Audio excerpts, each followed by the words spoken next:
శ్రీకాంత్ అన్న, మీరు మీ సినిమా ఇప్పుడు చూస్తున్నప్పుడు 'అమ్మో ఒకటో తారీఖు' అప్పుడు ఆ రోజుల్లో అలా చేస్తే, ఇప్పుడేమో ఈ వెర్షన్‌కి ఇలాగ చేస్తున్నారేమో 'మిస్టర్ మిడిల్ క్లాస్' అనేది అనిపించింది. దానికి దీనికి తేడా ఏంటండి? 'అమ్మో ఒకటో తారీఖును' దీనికి? అమ్మ ఒకటో తారీఖులో వెంకటేశ్వర ఉంటారు, దీంట్లో వెంకటేశ్వర ఉంటుంది. ఇక్కడ దేవుడు ఉంటారు, అక్కడ దేవుడు ఉంటారు. అంటే కొన్ని కొన్ని ఫిల్మ్స్ అమ్మ ఒకటో తారీఖు అక్కడ బాధలు కష్టాలు మిడిల్ క్లాస్ సంబంధించినవి అవన్నీ ఉంటాయి. బట్ ఇక్కడ ఏంటంటే మిడిల్ క్లాస్ వాళ్ళు బాధలు పడినప్పుడు ఎవరిని దేవుడిని ప్రతిదీ దేవుడు గుర్తొస్తూ ఉంటారు కదా. దేవుడా నాకు ఏదో ఒకటి చెయ్యి, మన గుడికి వెళ్తే అన్ని కోరికలు కోరుకుంటాం, ఎక్కడికి వెళ్ళినా కోరికలు కోరుకుంటాం.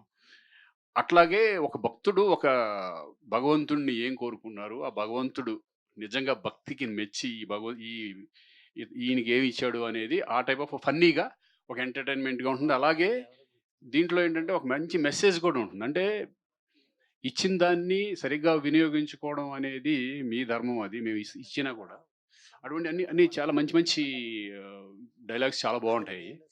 సో దానికి దీనికి చాలా డిఫరెంట్. అంటే లైన్ మిడిల్ క్లాస్ అనే తప్పితే సబ్జెక్ట్ చాలా డిఫరెంట్‌గా ఉంటది. దానికి దీనికి సంబంధం ఎంటర్‌టైన్‌మెంట్, ఫుల్ ఎంటర్‌టైన్‌మెంట్. అదేమో సెంటిమెంట్ సినిమా, ఇదేమో ఎంటర్‌టైన్‌మెంట్ సినిమా.